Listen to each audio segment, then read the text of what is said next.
Aleluia! Graças e paz, irmãos, amém? Sejam todos bem-vindos aí a mais uma live. Compartilhe aí o vídeo aí com seus amigos, com os irmãos da célula e informa para eles que nós já começamos, amém? Quero começar essa live aqui lendo um texto, está escrito lá em Amém, Joel, capítulo 2, versículo 23, diz assim: Alegrai-vos, pois, filhos de Sião, regozijai-vos no Senhor, vosso Deus, porque Ele vos dará em justa medida a chuva, fará descer como outrora a chuva temporã e a serôdia, e eiras se transbordarão de vinhos, e eiras se encherão de trigo, e os lagares transbordarão de vinho e de óleo. Restituí-vos-ei os anos que foram consumidos pelo gafanhoto, o gafanhoto migrador, pelo destruidor e pelo cortador, o meu grande exército que enviei contra vós outros. Amém? Então, vamos confessar juntos? Se você está no grupo aí do WhatsApp da videira, tem a confissão. Amém? Diz assim: como filho amado, me regozijo no meu Senhor, o meu Deus, Ele me dará sempre em justa medida a chuva. Ele não permitirá que nada me falte. Suprimirá as minhas necessidades. Fará descer a chuva de bênção no tempo certo.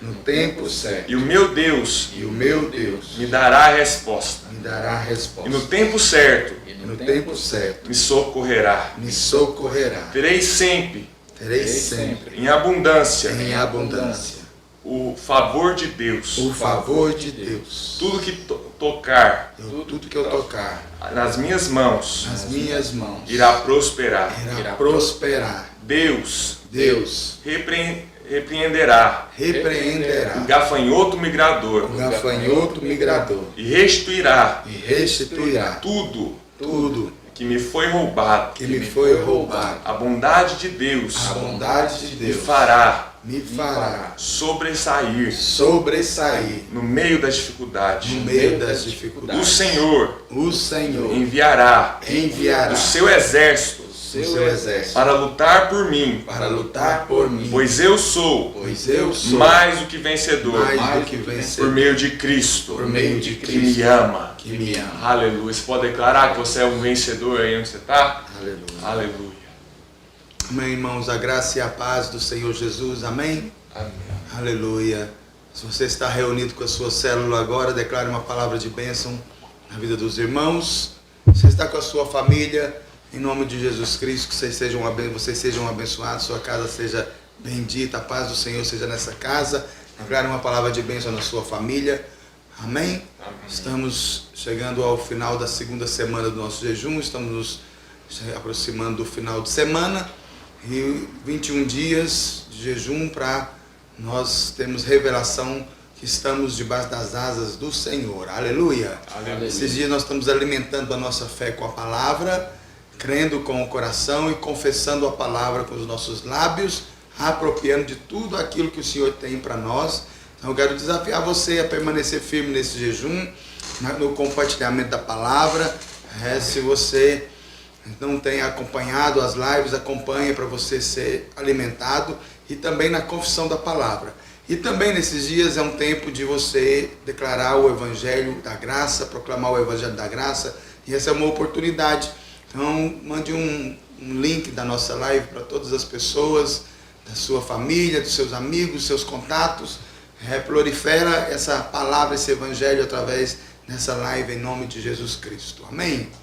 Aleluia. Nós vamos compartilhar a palavra que está no 12º dia do nosso livro, nós estamos compartilhando, que fala do homem que precisava de voltar para casa.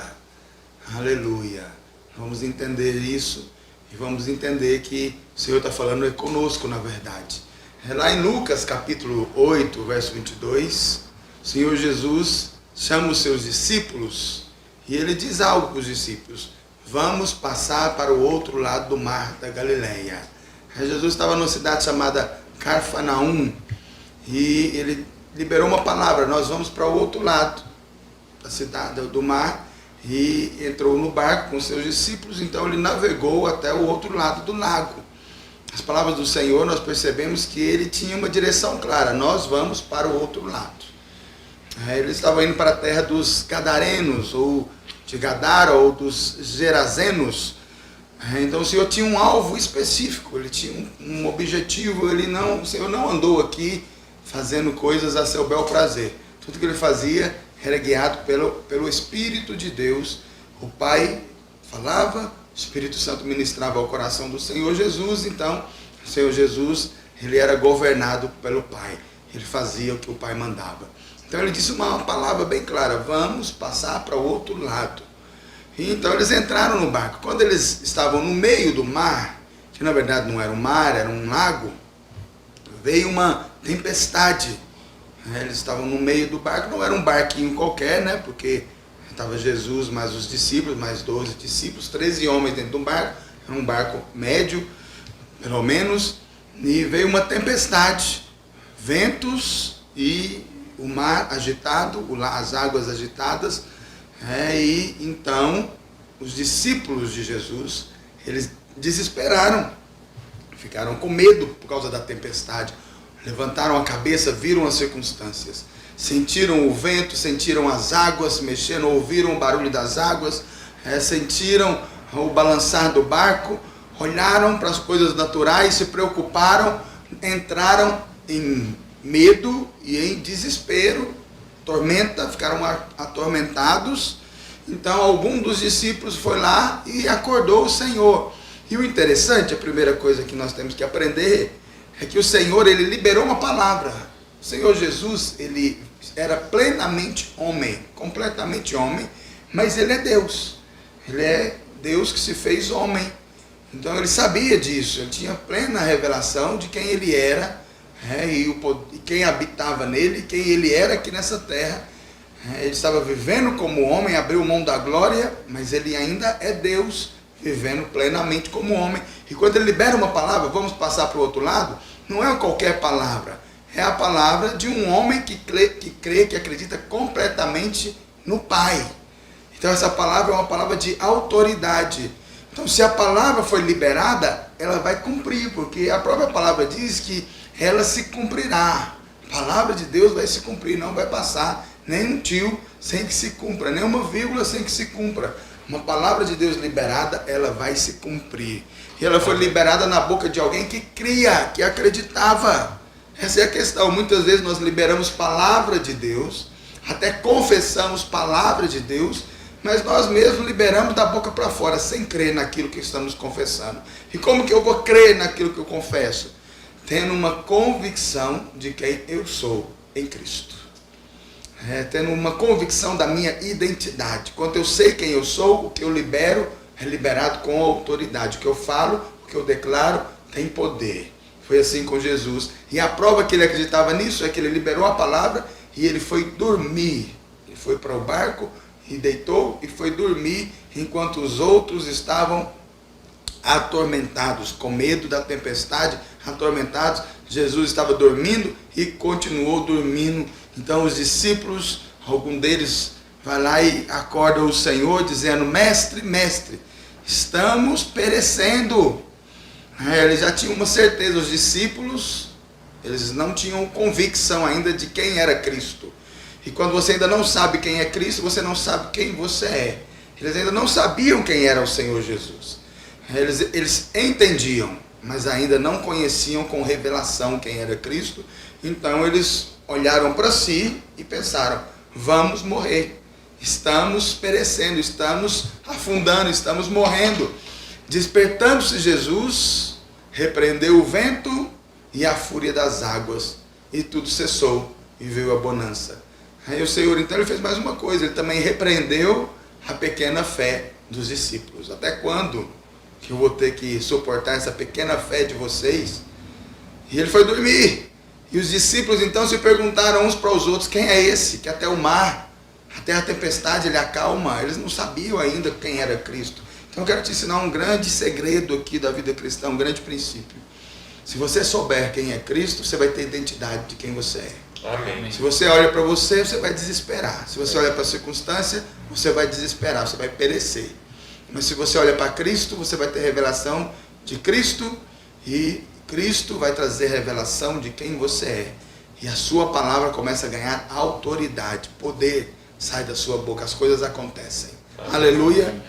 Amém. Então nisso nós vemos o nível de descanso do Senhor Jesus, de tranquilidade, de paz, baseado apenas numa palavra que ele falou, e ele falou com uma convicção naquilo que o Pai falou para ele. O Pai então colocou no coração dele um desejo de ir para o outro lado, e baseado nessa certeza que era o Pai que estava levando, ele liberou uma palavra, e apenas firmado nessa palavra, ele foi descansar. Então ele descansa. Esse é o nível de fé de Jesus. Quando você realmente acredita na palavra de Deus, você descansa. Quando você não consegue descansar, é um sinal de que você ainda não tem convicção de quem Cristo é. Você está olhando para você mesmo. E uma outra coisa, querido, que você precisa entender é que essa convicção na palavra não vem de nós não somos capazes. Ela vem de você ter intimidade, de você descansar à sombra do Onipotente.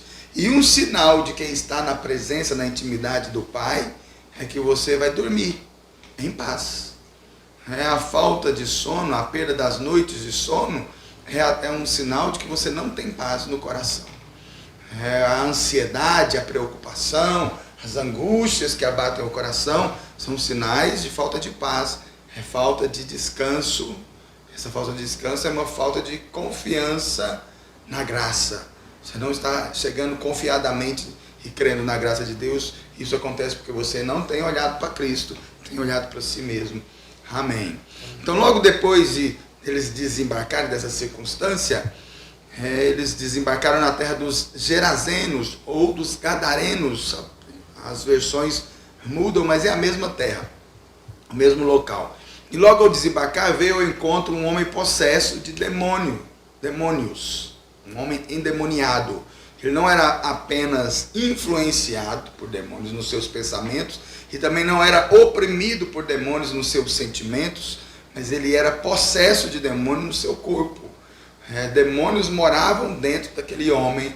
Esse homem provavelmente é o mais endemoniado descrito nos evangelhos, é o Gadareno. A Escritura diz que ele era tão endemoniado, a Bíblia ensina, os evangelhos ensinam que ele era preso com correntes e cadeias de ferro, e ele rompia essas cadeias, rompia essas correntes, e nada podia segurar ele quebrava as correntes e fugia. Então é uma força sobrenatural que os demônios davam para ele, para poder quebrar as correntes e sair, fugir. E uma das coisas que podemos aprender com essa história desse endemoniado é como vivem as pessoas que estão debaixo de ataque maligno. Todos nós, crentes ou não, estamos vivendo nesse mundo que jaz na mão do diabo. O diabo governa esse mundo ilegalmente, porque o Senhor Jesus conquistou o governo lá na cruz, mas ele ainda governa e ele nos ataca. Essa é uma necessidade que nós temos de viver a vida da igreja, porque a igreja é onde nós somos guardados, é a cidade de refúgio. E no mundo nós somos atacados por esses espíritos malignos enviados por Satanás, de várias formas, ou influenciando, ou oprimindo, ou operando obras, fazendo obras para nos destruir. Então, ao entender a história desse homem, desse endemoniado, nós podemos perceber duas coisas aí. O comportamento de uma pessoa que está debaixo de ataque maligno, sendo influenciada, oprimida ou até endemoniada, e também o comportamento de uma pessoa que é livre, que é cheia do Espírito Santo de Deus, e é isso que eu quero compartilhar com você nessa noite. Amém? Amém. Quanto mais debaixo de opressão, mais a pessoa vai se parecer com esse homem, com esse endemoniado de Gadara. Então tem alguns sinais de opressão aqui que nós podemos perceber. Lá em Lucas capítulo 8, verso 27, diz assim: Logo ao desembarcar, veio da cidade ao seu encontro um homem possesso de demônio que havia muito não se vestia, nem habitava em casa alguma, porém vivia nos sepulcros. Olha aqui alguns sinais. Ele vivia nos sepulcros. Ele não habitava, não tinha paz para habitar em casa, e também não se vestia. Então, primeiro se diz aqui que ele vivia clamando no meio dos sepulcros. Ele habitava nos sepulcros, perto do cemitério, perto dos túmulos, e ele vivia clamando ali. Uma pessoa oprimida, ela é atraída pela morte. Uma pessoa que está debaixo de ataque maligno, debaixo de opressão, na mente dela, inicialmente, muitos pensamentos de morte, de acidente, de enfermidade, de violência. Pensamentos de morte atacam a pessoa o tempo todo. Muitos pensamentos de morte, uma influência maligna que pode se tornar numa opressão. Muitos pensamentos e muitos sentimentos de morte, muita tribulação com medo de morrer, e isso pode chegar a um extremo da pessoa começar a ter desejo de morte. Uma pessoa oprimida, ela começa a ter desejo de morte, né? E acontece uma enfermidade na alma, que é muito comum hoje em dia. A pessoa olha para si e se vendo, se decepcionando, percebendo que ela não é capaz de suprir superar as dificuldades, suprir as suas próprias necessidades. Ela começa a ficar oprimida e entra em depressão e começa a ter pensamentos de morte. Se isola e começa a pensar em morte. É um ponto máximo de opressão. A pessoa começa a desejar a morte, desejar morrer. Ela perdeu o sentido da vida. Isso é um ataque maligno. Nenhum filho de Deus, cheio do Espírito Santo, ele tem pensamento de morte. Os pensamentos até vêm, querido, mas eles não permanecem. Tem um ditado que diz que um passarinho pode até fazer cocô na sua cabeça, mas ele não pode fazer um ninho ali. Ele pode até sobrevoar a sua cabeça, mas ele não vai fazer um ninho ali na sua cabeça.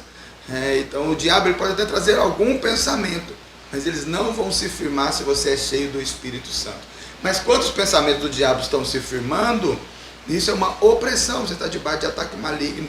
E aquele que não crê em Jesus ainda pode chegar a um estágio pior, que é ficar possesso de demônios, com demônios habitando dentro dele.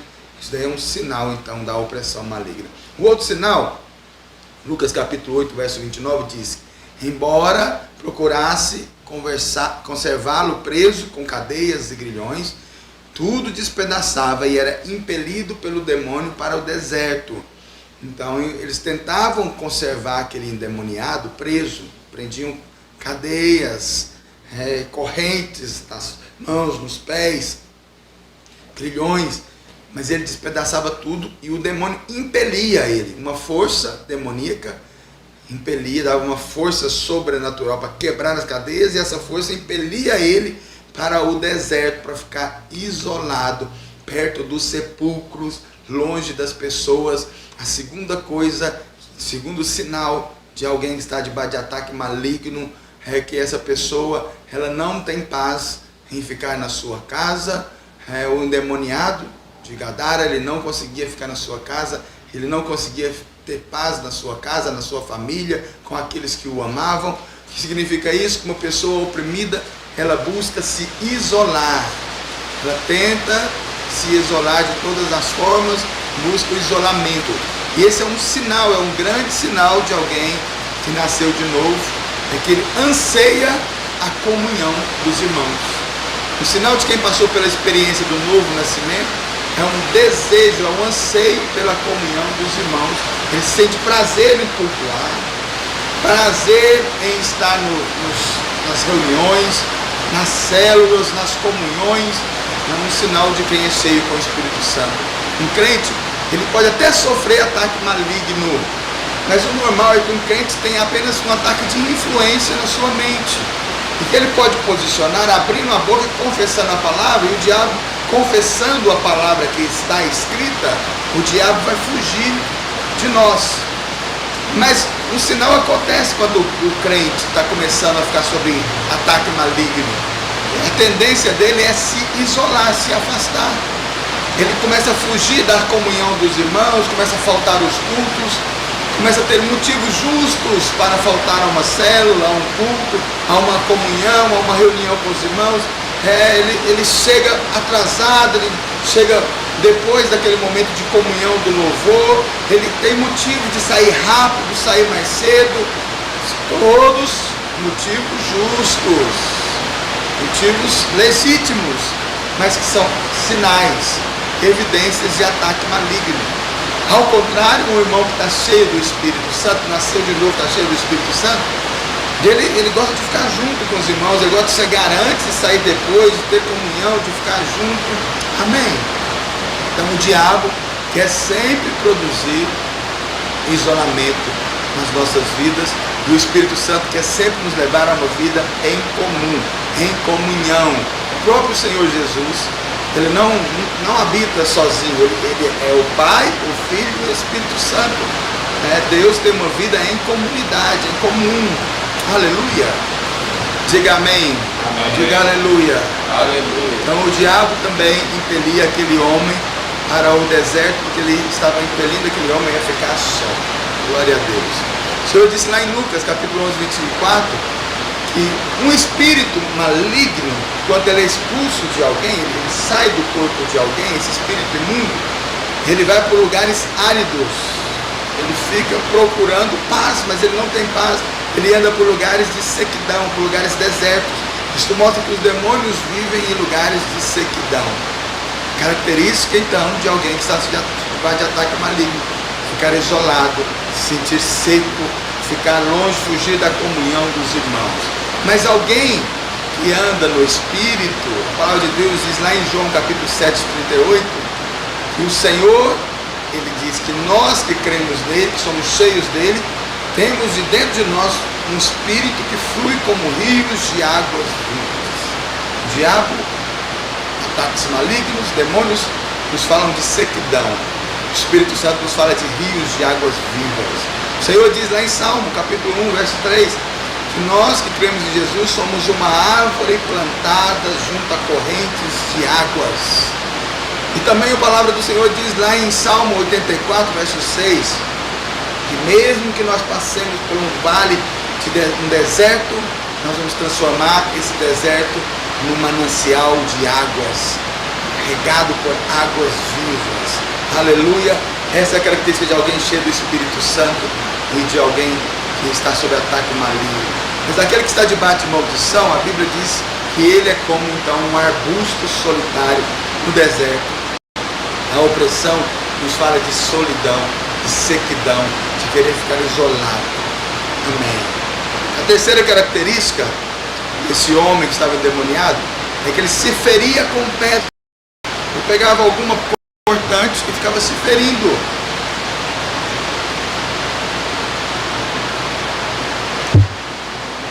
Marcos capítulo 5, verso 5 diz assim: andava sempre de noite e de dia, clamando por entre os sepulcros e pelos montes, e ferindo-se com pedras.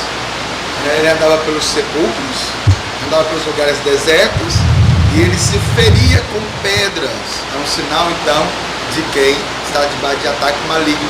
Você pode perceber isso é muito comum hoje em dia.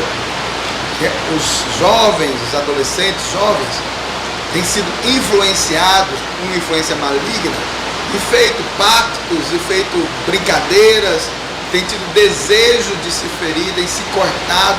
Então muitos não sabem por que fazem isso, mas fazem e sentem prazer em se cortar, em se mutilar, em se ferir. Na verdade, isso hoje é uma epidemia no meio dos jovens. Isso é um sinal de uma geração que está sendo oprimida. Demônios, eles recebem isso como um sacrifício. Quando alguém fica se mutilando, se cortando, demônios recebem isso como um sacrifício. É um sinal de uma opressão maligna. Aleluia. A palavra de Deus diz que quando os profetas de Baal estavam adorando Baal ali no desafio lá no Monte Carmelo, que Elias estava desafiando os profetas de Baal, eles se cortavam como um sinal de sacrifício, de consagração, para que Baal respondesse a eles. Os demônios então requerem isso, mutilação. Uma pessoa oprimida, ela se mutila, é um sinal de quem está oprimido. Um outro sinal, a palavra de Deus diz que esse endemoniado, ele estava nu, ele vivia nu. Por mais que eles vestissem ele e prendessem ele para que ele ficasse na casa ele arrebentava as cadeias, arrancava as roupas, ia para um lugar deserto, ficava junto aos sepulcros. E viver nu também é um sinal de consagração maligna. Demônios têm prazer nisso. A imoralidade e a falta de pudor é um sinal de influência maligna, de opressão maligna. Você pode ver que as pessoas que vivem no mundo, na prostituição, na droga, na promiscuidade do mundo, buscando a sensualidade, as sensações do mundo, da droga, da prostituição, os prazeres do mundo, elas têm prazer em se mostrar, elas têm prazer em mostrar o corpo, em se descobrir. Então é um sinal de opressão maligna. Depois que o homem foi liberto, nós lemos que o Senhor Jesus o vestiu. Isso significa que ele vivia nu. Uma coisa então comum das pessoas oprimidas é esse desejo de se mostrar, da sensualidade, da nudez. As pessoas estão se cortando, estão chorando de angústias, estão vivendo isoladas, estão se isolando uns dos outros, estão tendo pensamentos de morte, estão sendo influenciadas por demônios malignos de forma normal. Hoje isso é normal na sociedade. Esses são sinais de obra de demônios, influência e opressão maligna e possessão maligna na vida dessas pessoas. Amém, querido? Amém. Então esses são alguns sinais. Mas tem algo interessante. O Senhor Jesus disse, antes de entrar no barco, ele disse: vamos passar para o outro lado. Nós vamos entrar no barco, vamos para o outro lado. Quando o Senhor Jesus disse isso, ele estava dizendo que nós temos um destino, tem algo que eu vou fazer lá. Ele sabia, ele não falou, mas ele sabia o que ele ia fazer. O Senhor Jesus foi especificamente guiado pelo Espírito de Deus para libertar aquele homem. Ele foi com esse objetivo. O Senhor foi ao encontro daquele homem. Para isso que ele foi ali. Está descrito aqui, nós podemos entender isso no livro de Lucas, capítulo 8, verso 28. Vamos ler o texto. E quando viu a Jesus, prostou-se diante dele, exclamando e dizendo em alta voz: que tenho eu contigo, Jesus, filho do Deus Altíssimo. Olha aqui, Jesus, filho do Deus Altíssimo, que nós aprendemos ali em Salmo 91, que são os nomes de Deus. É aquele Deus que vence os inimigos, que coloca os inimigos debaixo dos seus pés. Diante do Deus Altíssimo, os inimigos se prostram debaixo dos nossos pés. Então o demoniado reconheceu que tenho eu contigo, Jesus, filho do Deus Altíssimo. Ali era o demônio que estava falando na boca do demoniado. Ele estava possesso e o demônio estava falando: rogo-te que não me atormentes. Olha que interessante, o demônio orou pedindo para que Jesus não o atormente. O demônio estava ficando endemoniado, estava ficando atormentado pela presença do Senhor Jesus. Ele perdeu a paz quando Jesus chegou, porque Jesus ordenara ao espírito imundo que saísse do homem, pois muitas vezes se apoderara dele. E embora procurassem conservá-lo preso com cadeias e grilhões, tudo despedaçava e era impelido pelo demônio para o deserto. Perguntou-lhe Jesus: qual é o teu nome? Então Jesus, ele deu a ordem para o demônio sair. O demônio resistiu: que tenho eu contigo, Jesus, filho do Altíssimo. Então Jesus perguntou: qual é o seu nome? E o demônio respondeu: Legião, porque tinha entrado nele muitos demônios. Rogaram-lhe, os demônios então rogaram ao Senhor Jesus que não os mandasse sair para o abismo.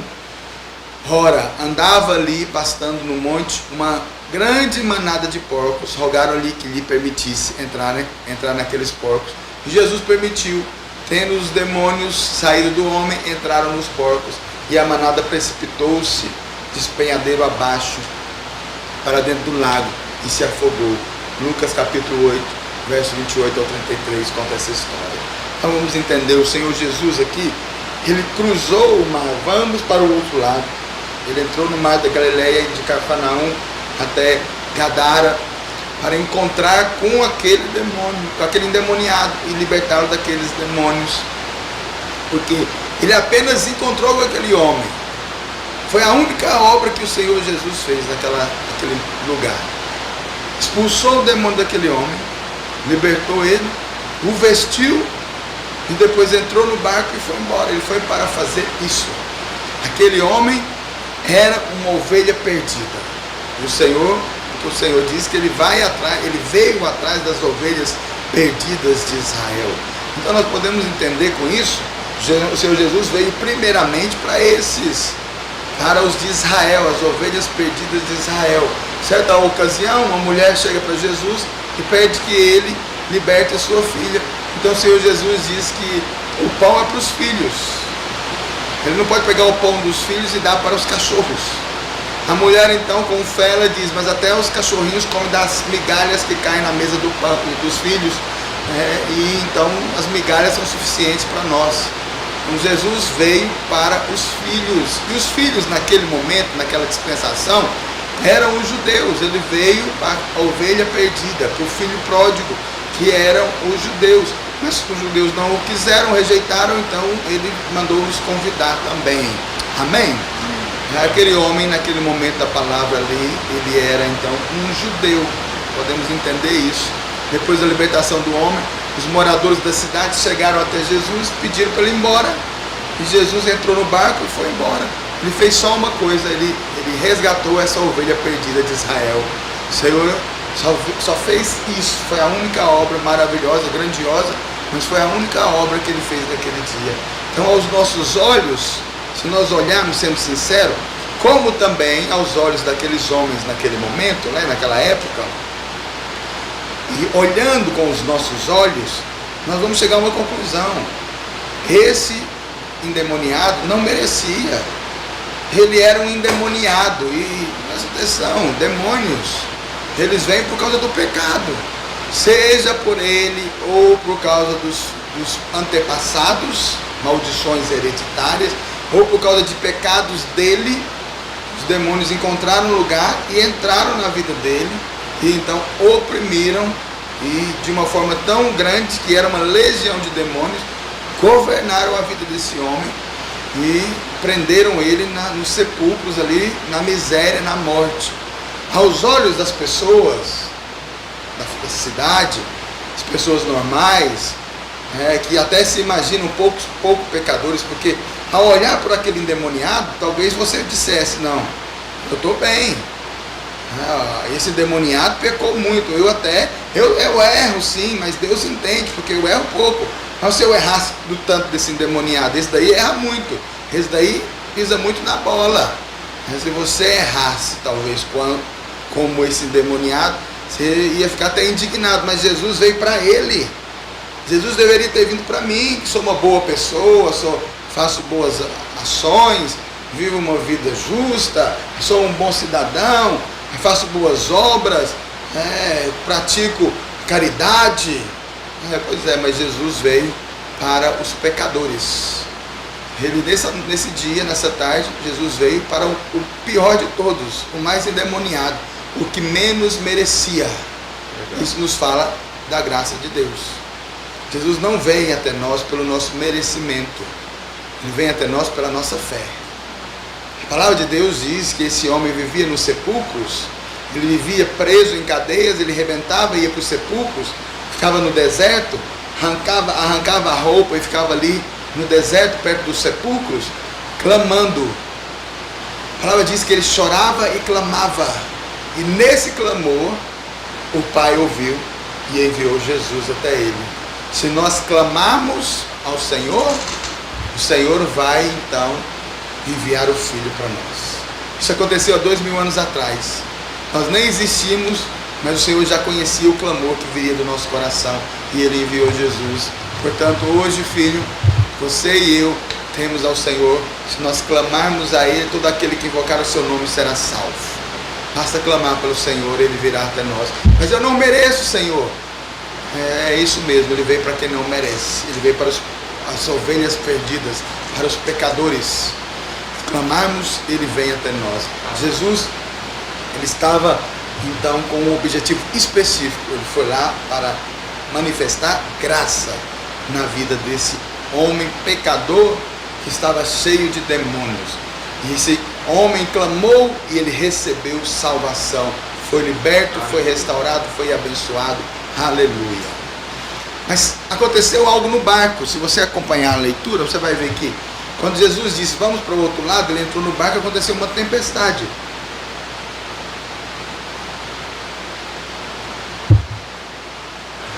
O Senhor acordaram o Senhor, ele repreendeu duas coisas. Ele repreendeu a tempestade e repreendeu as águas.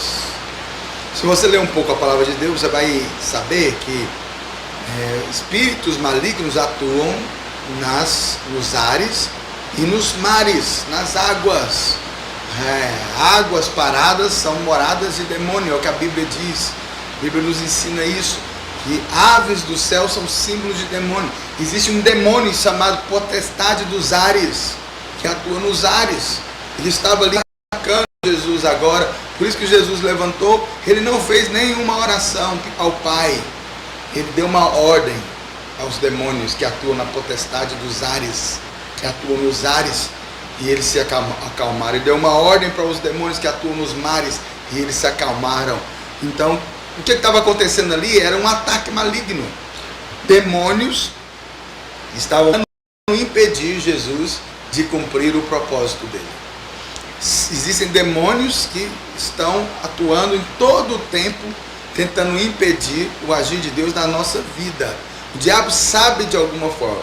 O diabo não sabe o que está no nosso pensamento, nem na mente de Deus, mas ele vê a atuação espiritual que está acontecendo. A palavra de Deus lhe diz lá em Salmo 91, que quando nós dizemos, o Senhor é o nosso refúgio, o Senhor é a nossa fortaleza, o Senhor é o nosso Deus, Deus meu, ele dá ordem aos seus anjos a nosso respeito. O diabo então vê os anjos atuando, ele vê a movimentação de anjos, e o diabo certamente ele começa então a arquitetar para impedir que aconteça o milagre. Ele não sabe o que vai acontecer, mas ele sabe que algo vai acontecer. Anjos se movimentam a nosso favor.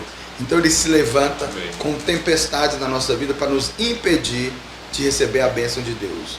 Então, se você tem passado por tempestade nesses dias, saiba disso, querido. Essa tempestade, ela é apenas uma resistência maligna para impedir o agir de Deus na nossa vida. A tempestade tem sido grande. O mundo inteiro está em tempestade. Isso é um sinal de Deus. Os ares estão em tempestade, os mares e as terras estão em tempestade. Todo mundo está em tempestade nesses dias. Isso é um sinal, algo grandioso está por vir.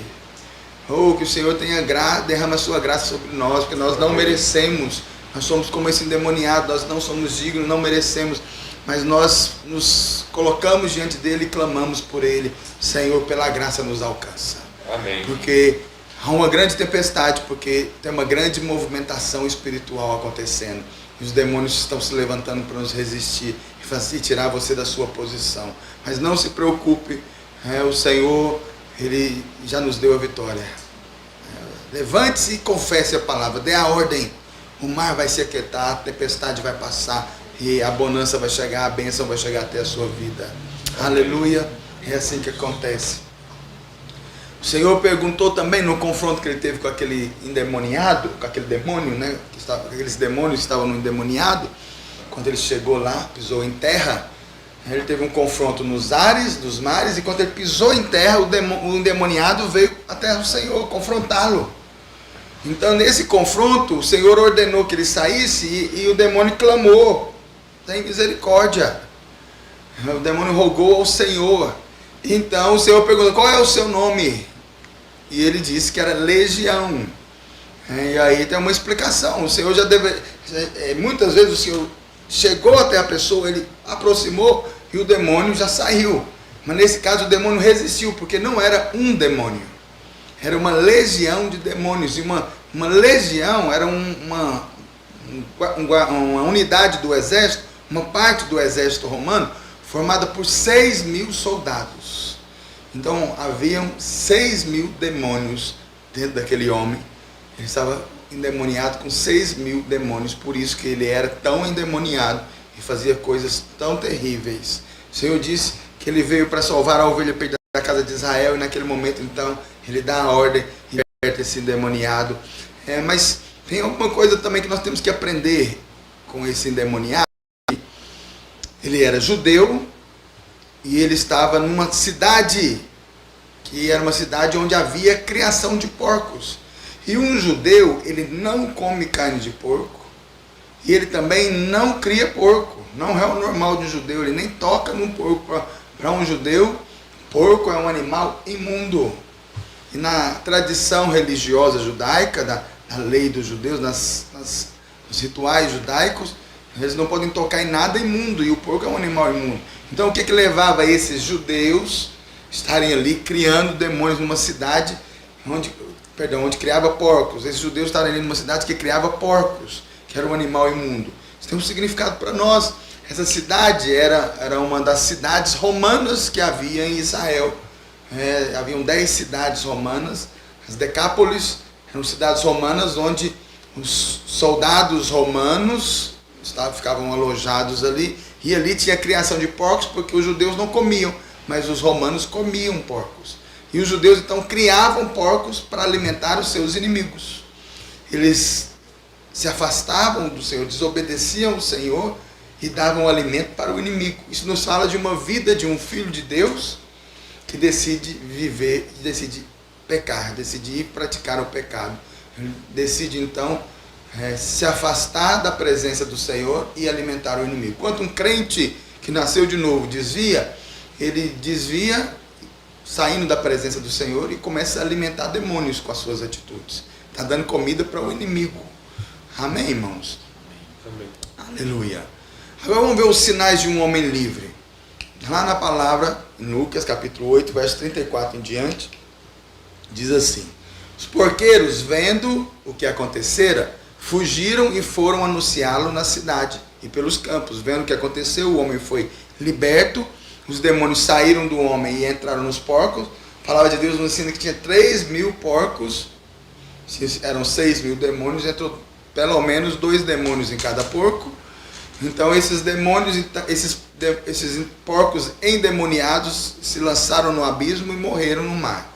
Os porqueiros, vendo o que aconteceu, fugiram então e foram anunciar na cidade pelos campos. Então saiu o povo para ver o que se passara e foram ter com Jesus. Esses porqueiros foram portadores de uma má notícia, porque eles foram lá, anunciaram na cidade, e as pessoas da cidade vieram e elas rejeitaram Jesus. Eles saíram, foram ter com Jesus e de fato acharam o homem de quem saíram os demônios vestido em perfeito juízo, assentado aos pés de Jesus. Então, aquele homem que era endemoniado agora está liberto. E ele está vestido em perfeito juízo e assentado aos pés de Jesus. E os homens da cidade ficaram dominados de terror. E algumas pessoas que tinham presenciado o fato contaram-lhes tudo como fora salvo endemoniado. E todo o povo da circunvizinhança, dos Gerazenos, rogaram-lhe que se retirasse deles, pois estavam possuídos de grande medo. E Jesus, tornando de novo ao barco, voltou. Jesus então, ele libertou o endemoniado, expulsou os demônios, vestiu ele, o endemoniado agora liberto, sentou aos pés de Jesus. Aqueles porqueiros levaram uma má notícia, um evangelho das trevas, uma má notícia, e a cidade veio e rejeitou Jesus, pediu para ele ir embora, e Jesus entra no barco e vai embora. Jesus fez só um milagre nesse dia, salvou essa ovelha perdida. Amém? Amém. Aleluia. Quando as pessoas saíram da cidade, então, elas viram aquele endemoniado agora livre, liberto, com 3 características. A primeira é que ele estava vestido. O primeiro sinal de todo aquele que é livre, que é liberto, nós somos libertos porque nós cremos em Jesus. Quando cremos, conhecemos essa verdade, entendemos e conhecemos com revelação, com o coração nós cremos e com a boca confessamos, nós nos tornamos filhos de Deus. Amém. Então nós somos revestidos de Cristo. Somos vestidos do Cordeiro. Isso aconteceu a primeira vez, a primeira menção. Esse revestimento foi lá com Adão, quando Adão pecou. Ao pecar, ele perdeu a comunhão com Deus e percebeu que estava nu. Então é um sinal de quem está no pecado. Ele perdeu a comunhão com Deus. Adão ainda não tinha comido da árvore da vida, comeu da árvore do conhecimento do bem e do mal, pecou, perdeu a comunhão com Deus e percebeu que estava nu. Então ele tentou se cobrir com folhas de figueira, mas isso daí é justiça própria. Ele tentou se cobrir do seu jeito, não era suficiente. Então Deus chama Adão e Deus sacrifica um animal, tira a pele desse animal e cobre Adão e cobre Eva. Um inocente morreu pelo pecador. O sangue do inocente foi derramado para nos dar acesso novamente à presença de Deus. Ali foi instituído o sacrifício do sangue do cordeiro. Então Adão foi coberto de um animal. Mas lá em Apocalipse capítulo 13, verso 8, diz que o cordeiro foi morto desde a fundação do mundo. O cordeiro é Jesus. O cordeiro de Deus foi morto desde a fundação do mundo. Aquele animal que foi morto ali no jardim do Éden, na fundação do mundo, ele era um símbolo de Jesus. Jesus não se entregou através daquele cordeiro desde que o mundo foi fundado. E a primeira coisa que aconteceu com Adão, então, depois que ele esteve com o Senhor, depois do pecado, é que ele foi revestido do cordeiro. Aleluia! Isso acontece conosco também. Você crê em Jesus e confessa com a sua boca que Jesus é o Senhor, que ele morreu e ressuscitou, você é revestido com o sangue do cordeiro. De Cristo nós somos revestidos e somos guardados então por causa disso. O Senhor providenciou para nós uma roupa que é o seu próprio sangue, mas também o Senhor providenciou uma roupa para aquele homem ali, porque aquele homem estava nu, de repente ele foi vestido.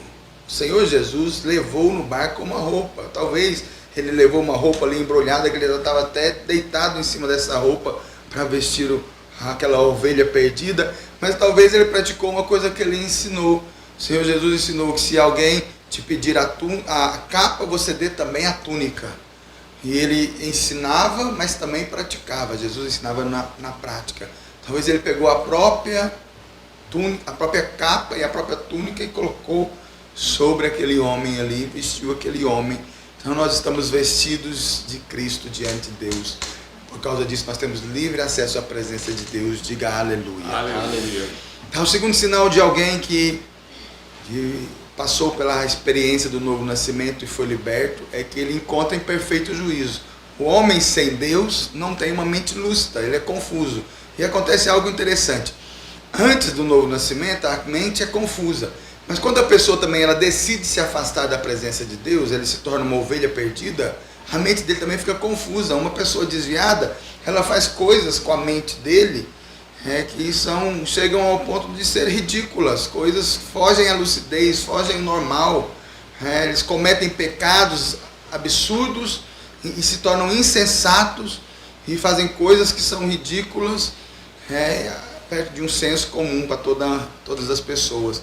Mas quando nos enchemos do Espírito, nos achegamos ao Senhor, recebemos o Espírito Santo, nossa mente vai ficando lúcida. E quanto mais cheios do Espírito, mais lucidez nós vamos tendo nos nossos pensamentos. A presença de Deus, então, ela traz lucidez. A opressão maligna traz confusão. E a presença do Espírito traz lucidez, sabedoria. Um espírito de sabedoria, de inteligência, de sagacidade. Aleluia. Amém. A terceira coisa que aconteceu com esse homem que era endemoniado e foi liberto, ele se assentou aos pés do Senhor. Se assentar aos pés do Senhor nos fala de descanso. Estar assentado nos fala uma postura de confiança, de descanso. Antes ele não tinha paz, ele não conseguia descansar, ele não conseguia ficar em casa, ele andava pelos sepulcros, pelos lugares desertos. Agora ele se assenta aos pés do Senhor. Depois que somos salvos, a palavra de Deus diz que nos assentamos. Como Maria, que lá ali na sua casa, Marta, Maria e Lázaro, os três irmãos, quando Jesus esteve ali com ela se assentou aos pés do Senhor. Marta estava atribulada, querendo resolver as coisas, e então ela reclama para o Senhor sobre Maria, e o Senhor Jesus disse que ela escolheu a melhor parte, que é estar sentada aos pés do Senhor. Amém? Estar aos pés do Senhor, então, essa posição nos fala de descanso, de confiança, é a melhor parte. E isso daqui nós temos que vigiar, irmãos, porque nós temos a tendência de ser presos no ativismo, de fazer coisas. Os irmãos chegam na igreja, eles já chegam querendo fazer coisas, eles convertem, chegam querendo fazer coisas, e ele pega um irmão que vai discipulá-lo, e quer que com uma boa intenção que esse irmão cresça, já coloca ele para fazer coisas, e logo ele se cansa de fazer coisas, porque fazer coisas não é a melhor parte. A melhor parte é estar aos pés do Senhor. Depois de estar aos pés do Senhor, naturalmente, nós vamos tendo desejo de fazer a sua obra.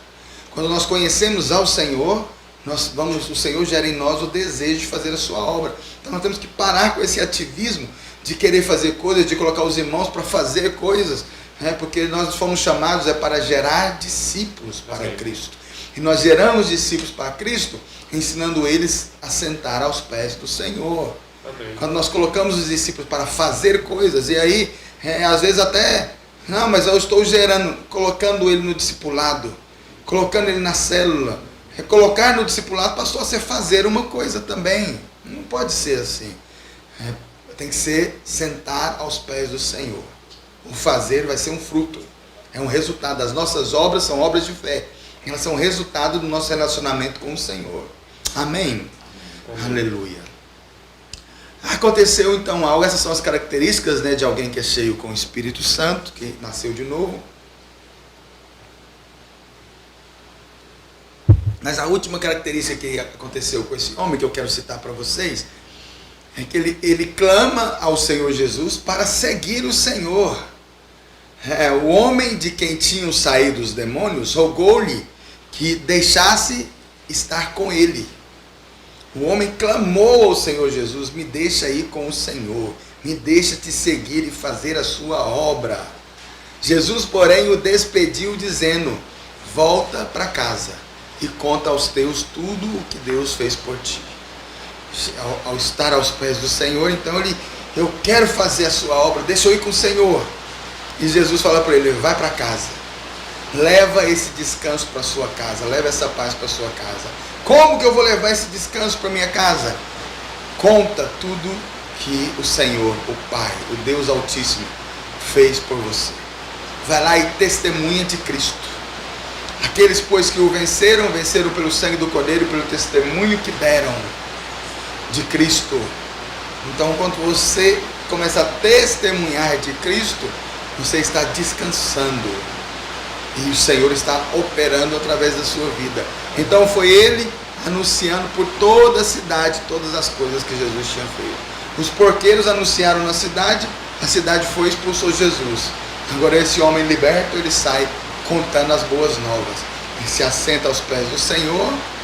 Então o Senhor agora vai para sua casa em descanso e conta. E ele sai contando, por onde ele vai passando, ele vai contando, testemunhando.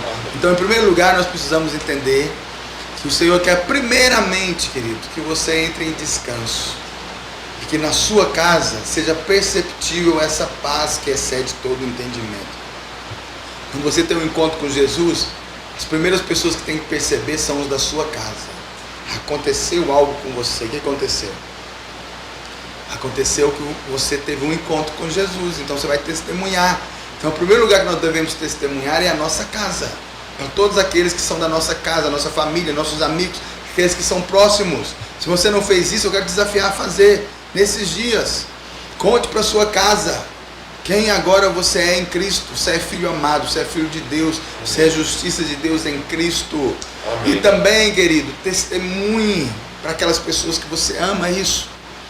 Mas eu creio também que ele precisava de voltar para sua casa por um outro motivo. Ele era um endemoniado de muito tempo. Talvez dentro da sua casa ele não fosse o único. A sua casa talvez fosse um lugar de opressão, como a maioria das nossas casas ou é ou era antes de convertermos. Um lugar de opressão, de atuação de demônios. Então há famílias que elas são famílias que estão doentes, estão disfuncionais, estão cheias de pessoas oprimidas. E por isso você tem que ir para a sua casa e levar a paz para esse lugar. Em segundo lugar, nós devemos testemunhar. E testemunhar é contar sobre a graça. Conta o que o Senhor fez por ti, de como Ele teve misericórdia. A ordem do Senhor é para ir para casa testemunhar. Vai para aqueles que você conhece, testemunha de Cristo, dá o testemunho do que Ele fez. Mas o que nos choca nessa história toda é que depois de uma obra tão maravilhosa que Jesus fez, no fim de tudo, ele foi rejeitado por toda aquela cidade. O que é de espantar é isso, essa rejeição. Ele foi e fez uma obra maravilhosa e toda a cidade rejeitou. Por que eles rejeitaram o Senhor? Certamente foi porque a libertação daquele endemoniado teve um resultado, um custo financeiro. O Senhor Jesus ordenou que os espíritos entrassem nos porcos, e os porcos se lançaram no mar. Foi um grande prejuízo, 3.000 porcos, talvez isso dê mais de R$1 milhão hoje. Todo aquele dinheiro para que houvesse a obra de Deus. Um dinheiro foi muita coisa investido para a obra de Deus ser feita, é muito dinheiro. Para que tanto dinheiro na casa de Deus? Para que tanto dinheiro com a obra de Deus, com a igreja? Para que tanto dinheiro para a igreja? Para que tanto dinheiro para o pastor, para a igreja, para as coisas da igreja? Esse foi o pensamento desses homens. Eles pararam o mover de Deus porque eles amaram mais o dinheiro. Mas por que Jesus permitiu ir para os porcos? Porque aqueles homens estavam descumprindo a lei judaica. A lei dos judeus, a lei de Moisés, dizia que eles não podiam criar porcos. Então o Senhor autorizou que os demônios entrassem nos porcos, e os porcos se lançaram no mar. Não houve nenhuma injustiça ali. Os judeus ali estavam todos errados, cumprindo, fora da lei de Moisés. Mas de todos ali, teve só um que clamou e foi liberto. Os outros demais se encheram de justiça própria. E eles disseram: para que investir esse dinheiro para libertar? Para que esse dinheiro para fazer essa obra? Eles acharam que foi muito caro. Infelizmente é o que acontece com muitos irmãos. Dentro da nossa igreja tem irmãos que acham que não precisa de ofertar, de dizimar, de investir na casa de Deus para fazer a obra de Deus. Eles acreditam que não vale a pena investir na igreja local com os dízimos e com as ofertas. Mas a igreja local é o corpo de Cristo hoje. É a igreja local que liberta os gadarenos. Todo mês nós levamos muitos gadarenos para os nossos encontros, e eles saem de lá libertos. Muitos com a situação até pior do que esse gadareno do Evangelho. São libertos. Muitos acreditam que não é necessário investir, mas o que você investe é usado para propagar o ensino do Evangelho. Material é distribuído, é comprado, é usado. Pregações são feitas, libertação acontece, cura acontece, milagres acontecem, o reino de Deus é estabelecido. Na verdade, essas pessoas estavam apenas expondo ali o que está oculto no coração. Quando você não quer contribuir com a obra de Deus, com a casa de Deus, você está na verdade, com a sua atitude, expondo um coração que não ama o Senhor e não ama a sua obra. O Senhor disse que nós temos que amar a Ele e amar o Evangelho dele. Amém. Amar a Ele e amar a obra dele. Nós só podemos amar ao Senhor e a sua obra quanto nós temos convicção que Ele nos amou primeiro. Amém. Quanto mais eu tenho consciência do quanto eu fui perdoado, mais eu vou ter consciência do quanto eu sou amado. Aleluia. Quando você acha que é uma boa pessoa, bom cidadão, tem feito boas coisas, você não vai ter muita consciência de perdão, então você não vai ter muita consciência do amor de Deus, você não vai conseguir retribuir esse amor, e também você não vai conseguir contribuir com a casa de Deus e com a sua obra. Mas quando você tem consciência de que você foi muito perdoado, você tem muita consciência que é amado, o primeiro amor te alcançou, e como resultado você começa a amar o Senhor e amar a sua casa e começa a investir na sua obra. Aleluia. Aleluia. Quero desafiar você aí para esse outro nível, desfrutar do amor de Deus, ter a consciência do quanto você foi perdoado. Amém. Do quanto o Senhor te ama. E aí você vai ter prazer em investir na casa do Senhor. Amém. Na sua igreja. Aleluia. Deus abençoe os irmãos. Amém. Glória a Deus. Nesses dias nós estamos participando da mesa do Senhor, ceando e nos fortalecendo. Eu quero te convidar e te dizer o que essa palavra diz, que o Senhor nos ama a ponto de atravessar as tempestades, para que eu e você tenha paz, tenha alegria e desfrute do melhor do Senhor. Queria que você acompanhasse o que está escrito lá em 1 Coríntios capítulo 11, a partir do verso 23. Porque eu recebi do Senhor o que também vos entreguei, que o Senhor Jesus, na noite em que foi traído, tomou o pão E tendo dado graças, o partiu e disse: Isto é o meu corpo, que é dado por vós. Fazei isto em memória de mim. Por semelhante modo, depois de haver ceado, tomou também o cálice, dizendo: Este cálice é a nova aliança no meu sangue. Fazei isto todas as vezes que o beberdes, em memória de mim. Porque todas as vezes que comerdes esse pão e beberdes o cálice, anunciais a morte do Senhor, que até que ele venha. Amém? Eu quero dizer para você, nesse momento, que ao comer do pão e beber desse cálice, você está anunciando a morte do Senhor Jesus, que se entregou lá na cruz para demonstrar o amor de Deus por nós. Lá em Romanos capítulo 5, verso 8, Deus nos prova o quanto Ele nos amou, dizendo que porque Ele nos ama, é que Jesus foi entregue à morte, mesmo sendo nós ainda pecadores. Amém? Então, coma e beba do pão, acreditando hoje nisso. Amém? Eu quero que você estenda o seu pão.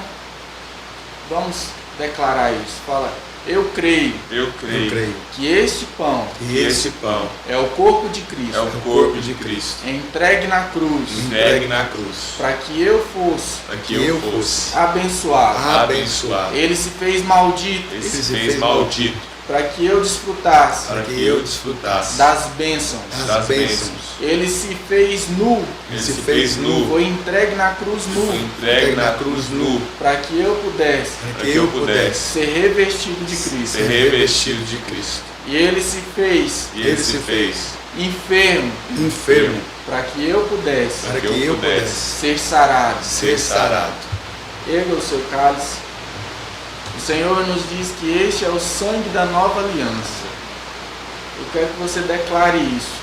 Eu creio que este cálice é o cálice da nova aliança, que me faz ser justo diante de Deus, que me purifica, que me santifica, e que me dá vida, na família do Senhor. Amém. Coma e beba, crendo nisso. Amém?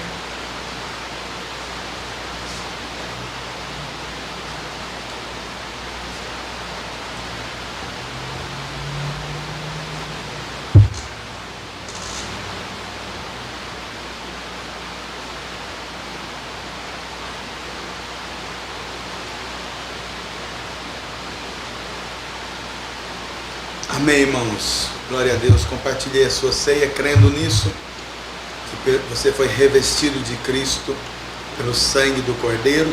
Você também é membro do corpo de Cristo. Nenhum mal pode contra a sua vida mais.